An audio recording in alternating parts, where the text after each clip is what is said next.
The Northrop P-61 Black Widow, named for the American Spider, was the first operational U.S. warplane designed as a night fighter, and the first aircraft designed to use radar. The P-61 had a crew of 3, pilot, gunner, and radar operator.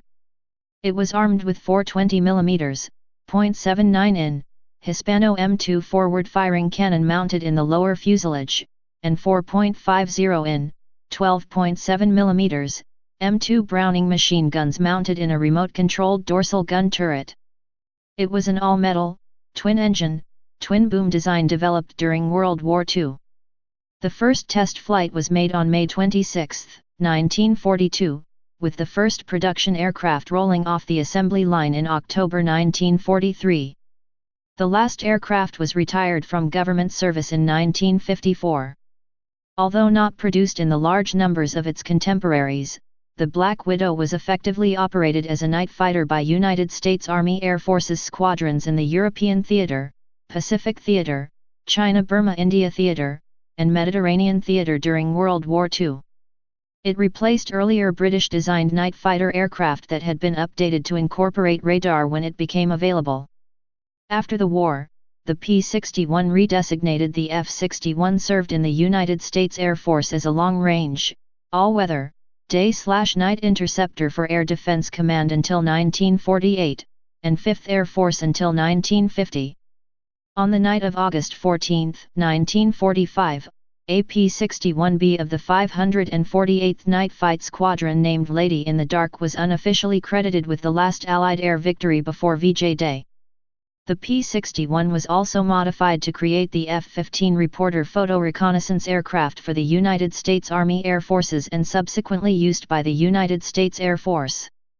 Development. Origins. In August 1940, 16 months before the United States entered the war, the U.S. Air Officer in London, Lieutenant General Delos C. Emmons, was briefed on British research in radar, radio detection and ranging, which had been underway since 1936 and had played an important role in the nation's defense against the Luftwaffe during the Battle of Britain. General Emmons was informed of the new Airborne Intercept Radar, AI for short, a self-contained unit that could be installed in an aircraft and allow it to operate independently of ground stations. In September 1940, the DISARD mission traded British research, including the cavity magnetron that would make self-contained interception radar installations practicable, for American production. Simultaneously, the British Purchasing Commission evaluating U.S. aircraft declared their urgent need for a high-altitude, high-speed aircraft to intercept the Luftwaffe bombers attacking London at night. The aircraft would need to patrol continuously over the city throughout the night, requiring at least an 8-hour loiter capability. The aircraft would carry one of the early, and heavy, AI radar units, and mount its specified armament in multiple gun turrets. The British conveyed the requirements for a new fighter to all the aircraft designers and manufacturers they were working with. Jack Northrop was among them, and he realized that the speed, altitude, fuel load, and multiple turret requirements demanded a large aircraft with multiple engines. General Emmons returned to the U.S. with details of the British night fighter requirements, and in his report said that the design departments of the Americans' aviation industries firms possibly could produce such an aircraft. The Emmons board developed basic requirements and specifications, handing them over towards the end of 1940 to Air Technical Service Command, ATSC, at Wright Field, Ohio. After considering the two biggest challenges, the high weight of the AI radar and the very long, by fighter standards, loiter time of 8 hours minimum, the board, including Jack Northrop, realized the aircraft would need the considerable power and resulting size of twin engines, and recommended such parameters. The United States had two twin-row radials of at least 46 liters displacement in development since the late 1930s, the Double Wasp and the Duplex Cyclone. These engines had been airborne for their initial flight tests by the 1940-41 timeframe, and were each capable, with more development, of exceeding 2,000 HP, 1,491 kilowatts. Vladimir H. Pavleka, Northrop Chief of Research, was present on unrelated business at Wright Field. On October 21, 1940, Colonel Lawrence Craigie of the ATSC phoned Peflecka, explaining the U.S. Army Air Corps' specifications, but told him to not take any notes, just try and keep this in your memory. What Peflecka did not learn was radar's part in the aircraft. Craigie described the then super-secret radar as a device which would locate enemy aircraft in the dark and which had the capability to see and distinguish other airplanes. The mission, Craigie explained, was the interception and destruction of hostile aircraft in flight during periods of darkness or under conditions of poor visibility. Peflecka met with Jack Northrop the next day, and gave him the USAC specification. Northrop compared his notes with those of Peflecka, saw the similarity between the USAC's requirements and those issued by the RAF, and pulled out the work he had been doing on the British aircraft's requirements. He was already a month along, and a week later, Northrop pounced on the USAC proposal. On November 5, Northrop and Peflecka met at Wright Field with Air Materiel Command officers and presented them with Northrop's preliminary design. Douglas XA-26A night fighter proposal was the only competition, but Northrop's design was selected and the Black Widow was conceived. Early stages. Following the USAC acceptance, Northrop began comprehensive design work on the aircraft to become the first to design a dedicated night fighter. The result was the largest and one of the most deadly pursuit-class aircraft flown by the U.S. during the war. Jack Northrop's first proposal was a long fuselage gondola between two engine nacelles and tail booms. Engines were Pratt & Whitney R2800-10 double Wasp 18-cylinder radials, producing 2000 HP, 1,491 kilowatts, each. The fuselage housed the three-man crew, the radar, and two four-gun turrets. The .50 in, 12.7 mm, and /M2 Browning machine guns were fitted with 36 in, 91 cm, long, lightweight aircraft barrels with perforated sleeves, without the heavy, breech-end cooling collar of the M2HB Browning .50 cal ordnance. The turrets were located in the nose and rear of the fuselage. It stood on tricycle landing gear and featured full-span retractable flaps, or ZAP flaps, named after aircraft engineer Edward Zaparka, in the wings. The aircraft was huge, as Northrop had anticipated. While far heavier and larger multi-engine bombers existed, its 45.5 feet, 14 m, length, 66 feet, 20 m, wingspan and projected 22,600 pounds, 10,251 kilograms, full load weight were unheard of for a fighter, making the P-61 hard for many to accept as a feasible fighter aircraft. Changes to the plan. Some alternative design features were investigated before finalization. Among them were conversion to a single vertical stabilizer/rudder and the shifting of the nose and tail gun turrets to the top and bottom of the fuselage along with the incorporation of a second gunner. Late in November 1940, Jack Northrop returned to the crew of three and twin-tail/rudder assembly. To meet USAC's request for more firepower, designers abandoned the ventral turret and mounted four 20 mm, .79 in, Hispano M2 cannons in the wings. As the design evolved, the cannons were subsequently repositioned in the belly of the aircraft. The P-61 therefore became one of the few U.S. designed fighter aircraft to have a quartet of 20 mm, .79 in, cannon along with the NA-91 version of the Mustang and the U.S. Navy's uprated F-4U-1C Corsair as factory standard in World War II. Northrop Specification 8A was formally submitted to Army Air Materiel Command at Wright Field, on December 5, 1940. Following a few small changes, Northrop's NS-8A fulfilled all USAC requirements, and the Air Corps issued Northrop a letter of authority for purchase on December 17. A contract for 2 prototypes and 2 scale models to be used for wind tunnel testing, costs not to exceed $1,367,000, was awarded on January 10, 1941. Northrop Specification 8A became, by designation of the War Department, the XP-61. XP-61 development.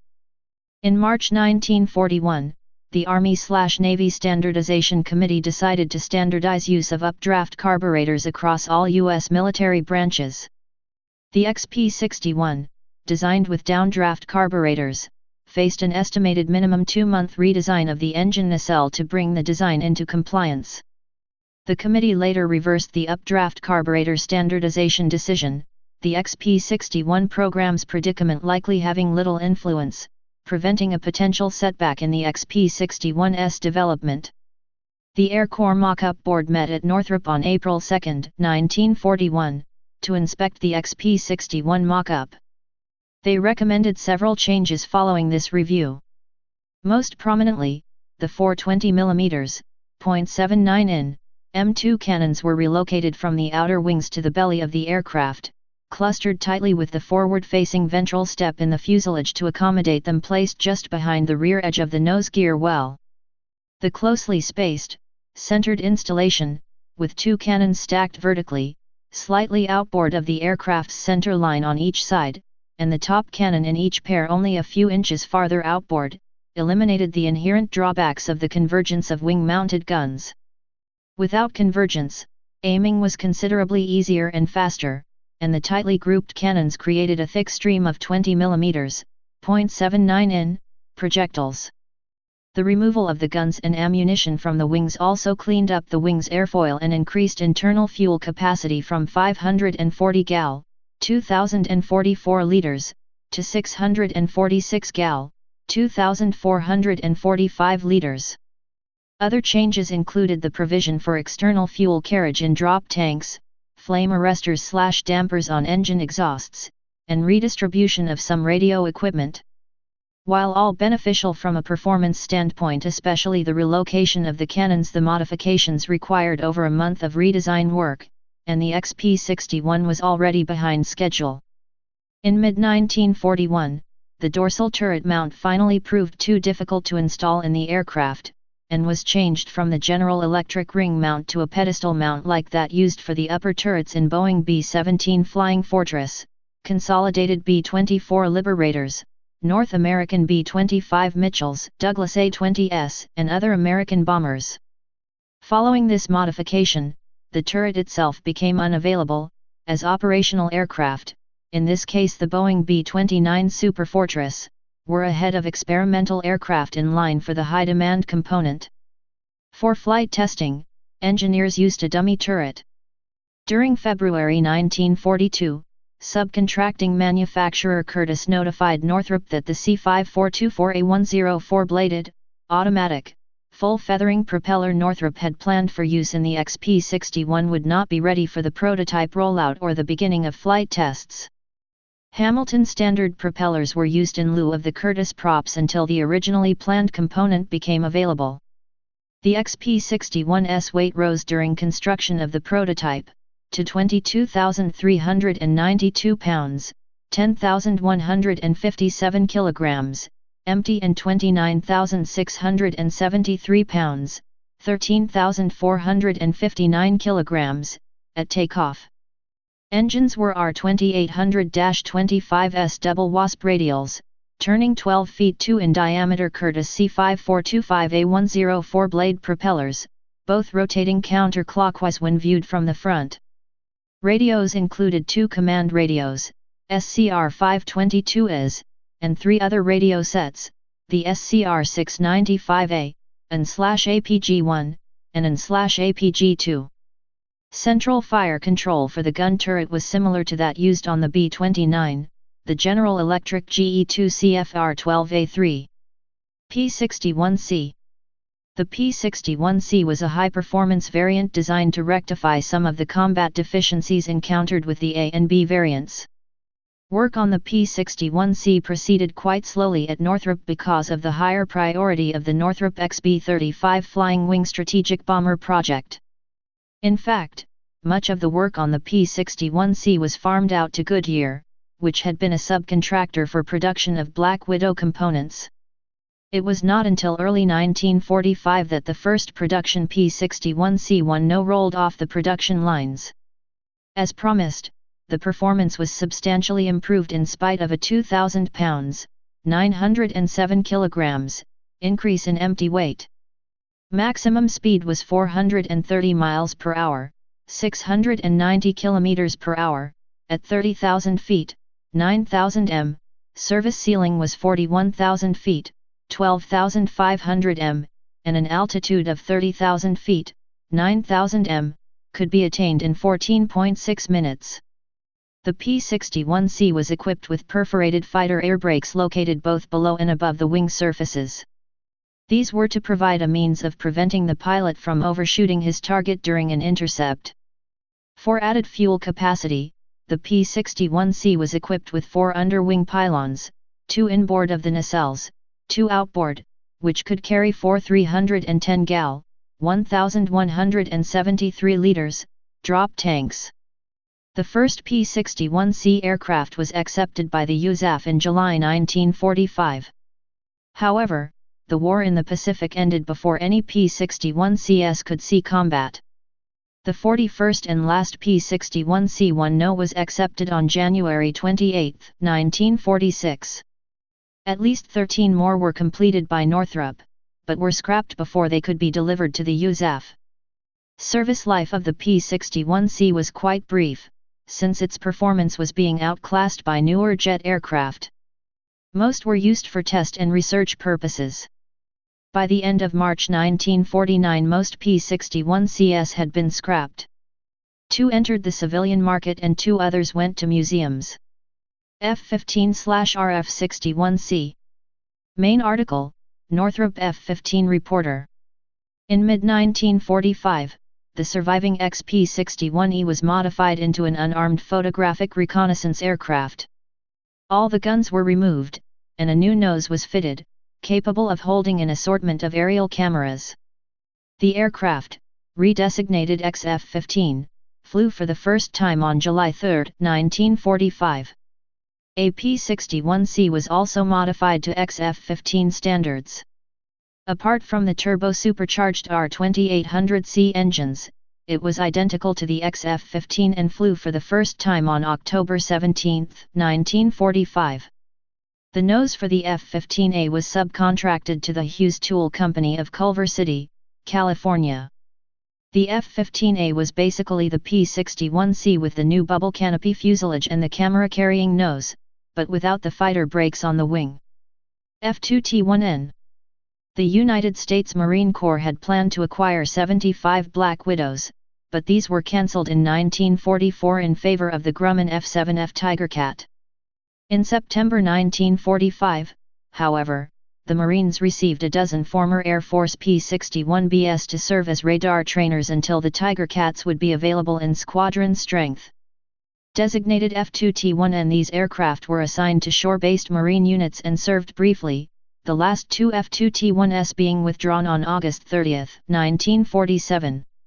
Design. The P-61 featured a crew of 3, pilot, gunner, and radar operator. It was armed with 4 20mm, .79 in, Hispano M2 forward-firing cannons mounted in the lower fuselage, and 4.50 in, 12.7mm, M2 Browning machine guns lined up horizontally with the 2 middle guns slightly offset upwards in a remotely aimed dorsally mounted turret, a similar arrangement to that used with the B-29 Superfortress using 4-gun upper forward remote turrets. The turret was driven by the General Electric GE2CFR-12A3 gyroscopic fire control computer, and could be directed by either the gunner or radar operator, who both had aiming control and gyroscopic collimator side assembly posts attached to their swiveling seats. The 2 Pratt & Whitney R2800-25S double Wasp engines were each mounted approximately 1/6 out on the wing's span. 2-stage, 2-speed mechanical superchargers were fitted. In an effort to save space and weight, no turbo superchargers were fitted, despite the expected 50 miles per hour, 80 kilometers per hour, top speed and 10,000 feet, 3,048 m, operational ceiling increases. Main landing gear bays were located at the bottom of each nacelle, directly behind the engine. The 2 main gear legs were each offset significantly outboard in their nacelles, and retracted towards the tail, oleo scissors faced forwards. Each main wheel was inboard of its gear leg and oleo. Main gear doors were 2 pieces, split evenly, longitudinally, hinged at inner door's inboard edge and the outer door's outboard edge. Each engine cowling and nacelle drew back into tail booms that terminated upwards in large vertical stabilizers and their component rudders, each of a shape similar to a rounded right triangle. The leading edge of each vertical stabilizer was fared smoothly from the surface of the tail boom upwards, swept back to 37 degrees. The horizontal stabilizer extended between the inner surfaces of the two vertical stabilizers, and was approximately 3/4 the chord of the wing root, including the elevator. The elevator spanned approximately 1/3 of the horizontal stabilizer's width, and in overhead plan view, angled inwards in the horizontal from both corners of leading edge towards the trailing edge approximately 15 degrees, forming the elevator into a wide, short trapezoid. The horizontal stabilizer and elevator assembly possessed a slight airfoil cross-section. The engines and nacelles were outboard of the wing root and a short shoulder section of the wing that possessed a 4 degrees dihedral, and were followed by the remainder of the wing which had a dihedral of 2 degrees. The leading edge of the wing was straight and perpendicular to the aircraft's center line. The trailing edge was straight and parallel to the leading edge in the shoulder, and tapered forward 15 degrees outboard of the nacelle. Leading edge updraft carburetor intakes were present on the wing shoulder and the root of the outer wing, with a few inches of separation from the engine nacelle itself. They were very similar in appearance to those on the F-4U Corsair, thin horizontal rectangles with the ends rounded out to nearly a half circle, with multiple vertical vanes inside to direct the airstream properly. The P-61 did not have normal-sized ailerons. Instead, it had small ailerons which allowed wider span flaps and a very low landing speed. These ailerons, known as guide ailerons, gave some roll control and provided acceptable feel for the pilot in rolling maneuvers. Control of the aircraft about the roll axis was augmented with circular arc spoilerons which provided about half the roll control at low speeds and most of it at high speeds. The spoilers were located outboard of the nacelle in front of the flaps. The main fuselage, or gondola, was centered on the aircraft's center line. It was, from the tip of the nose to the end of the plexiglass tail cone, approximately 5/6 the length of one wing, root to tip. The nose housed an evolved form of the SCR-268 signal corps radar, the Western Electric Company's SCR-720A. Immediately behind the radar was the multi-framed greenhouse canopy, featuring two distinct levels, one for the pilot and a second for the gunner above and behind him, the latter elevated by approximately 6 in. 15 centimeters. Combined with the nearly flat upper surface of the aircraft's nose, the two-tiered canopy gave the aircraft's nose a distinct appearance of 3 wide, shallow steps. The forward canopy in the XP-61 featured contiguous, smooth-curved, blown plexiglass canopy sections facing forward, in front of the pilot and the gunner. The tops and sides were framed. Beneath the forward crew compartment was the nose gear wheel well, through which the pilot and gunner entered and exited the aircraft. The forward gear leg retracted to the rear, up against a contoured cover that when closed for flight formed part of the cockpit floor. The gear would not have space to retract with it open. The oleo scissor faced forwards. The nose wheel was centered, with the strut forking to the aircraft's left. The nose wheel was approximately 3/4 the diameter of the main wheels. Nose gear doors were 2 pieces, split evenly longitudinally, and hinged at each outboard edge. The center of the gondola housed the main wing spar, fuel storage, fuel piping and control mechanisms, control surface cable sections, propeller and engine controls, and radio/IFF, identification friend or foe, equipment, but was predominantly occupied by the top turret mounting ring, rotation and elevation mechanisms, ammunition storage for the turret's machine guns, the GE2CFR-12A3 gyroscopic fire control computer, and linkages to the gunner and radar operator's turret control columns, forward and aft, respectively. The radar operator's station was at the aft end of the gondola. The radar operator controlled the SRC-720 radar set and viewed its display scopes from the isolated rear compartment, which he entered by way of a small hatch with a built-in ladder on the underside of the aircraft.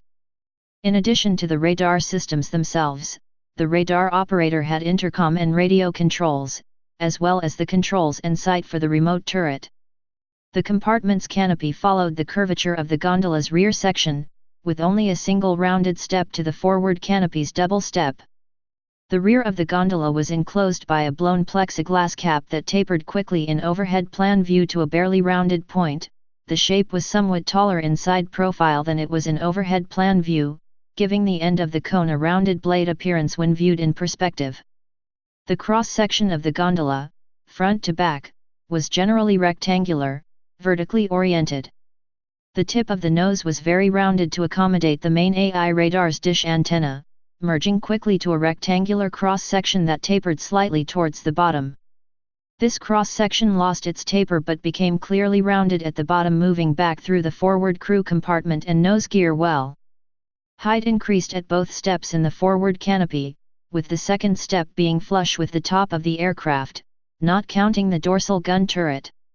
At the rear of the forward crew compartment, the cross-section's bottom bulged downwards considerably and continued to do so until just past the midpoint between the rear of the forward crew compartment and the front of the rear crew compartment, where the lower curvature began to recede. Beginning at the front of the rear crew compartment, the top of the cross-section began to taper increasingly inwards above the aircraft's center of gravity when progressing towards the rear of the gondola. The cross-section rounded out considerably by the downward step in the rear canopy, and rapidly became a straight-sided oval, shrinking and terminating in the tip of the blown plexiglass cone described above. The cross-section of the nacelles was essentially circular throughout, growing then diminishing in size when moving from the engine cowlings past the wing and gear bay, towards the tail booms and the vertical stabilizers. A bulge on the top of the wing maintained the circular cross-section as the nacelles intersected the wing. The cross-section became slightly egg-shaped around the main gear bays, larger at the bottom but still round. An oblong bulge on the bottom of the main gear doors, oriented longitudinally, accommodated the main wheels when the gear was retracted.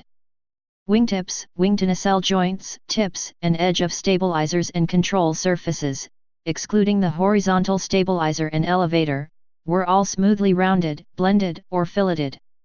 The overall design was exceptionally clean and fluid as the aircraft possessed very few sharp corners or edges. SCR-720 radar. The production model of the SCR-720A mounted a scanning radio transmitter in the aircraft nose. In airborne intercept mode, it had a range of nearly 5 miles, 8 kilometers. The unit could also function as an airborne beacon/homing device, navigational aid, or in concert with interrogator responder IFF units. The XP-61S radar operator located targets on his scope and steered the unit to track them, vectoring and steering the pilot to the radar target via oral instruction and correction. Once within range, the pilot used a smaller scope integrated into the main instrument panel to track and close on the target. Remote turret. The XP-61S spine-mounted dorsal remote turret could be aimed and fired by the gunner or radar operator, who both had aiming control and gyroscopic collimator sighting posts attached to their swiveling seats, or could be locked forward to be fired by the pilot in addition to the 20 mm, .79 in, cannons. The radar operator could rotate the turret to engage targets behind the aircraft.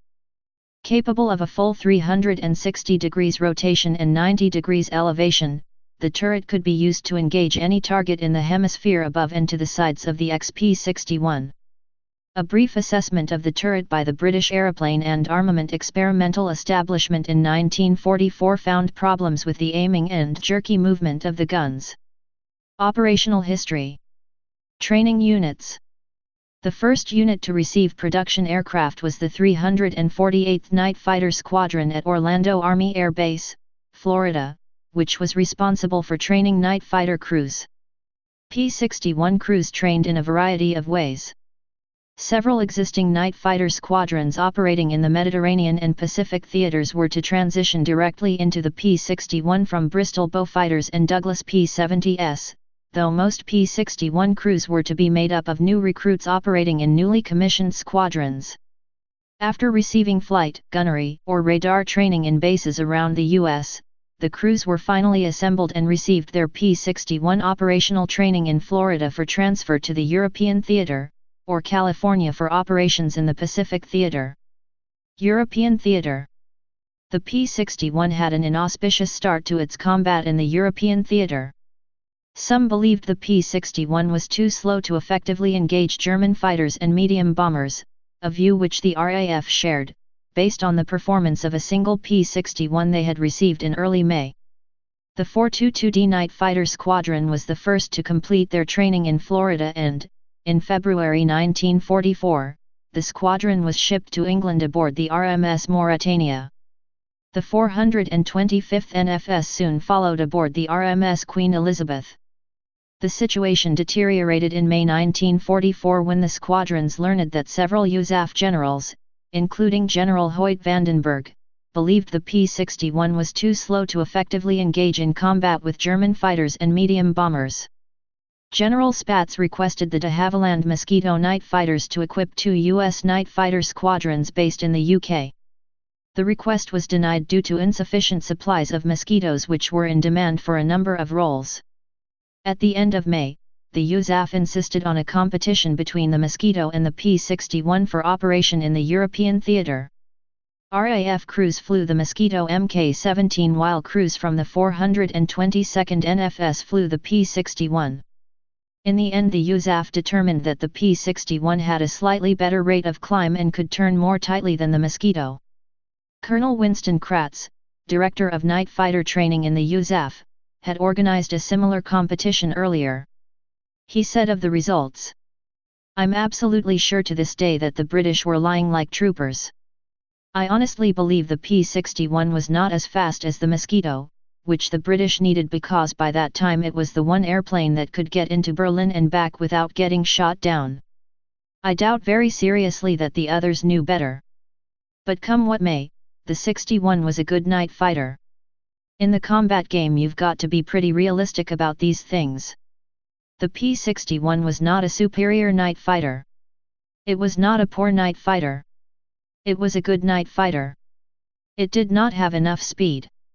However, on July 5, 1944, General Spaatz ordered a competition be held between the P-61, using an example from the 422nd which had its double wasp radials carefully tuned up for the competition, against a Mosquito NF.17, and Lieutenant Colonel Kratz made a $500 bet in favor of the Mosquito being a faster and more maneuverable night fighting platform. The tweaked P-61 proved Kratz wrong, as according to the 422 NDS squadron historian it proved faster at all altitudes, outturned the Mossy at every altitude and by a big margin and far surpassed the Mossy in rate of climb. In England, the 422D NFS finally received their first P-61s in late June, and began flying operational missions over England in mid-July. These aircraft arrived without the dorsal turrets, so the squadron's gunners were reassigned to another NFS that was to continue flying the P-70. The first P-61 engagement in the European theatre occurred on July 15 when a P-61 piloted by Lieutenant Hermann Ernst was directed to intercept a V-1 buzz bomb. Diving from above and behind to match the V-1's 350 miles per hour, 560 kilometers per hour, speed, the P-61's plastic rear cone imploded under the pressure and the attack was aborted. The tail cones failed on several early P-61A models before this problem was corrected. On July 16, Lieutenant Ernst was again directed to attack a V-1 and, this time, was successful, giving the 422nd NFS and the European theatre its first P-61 kill.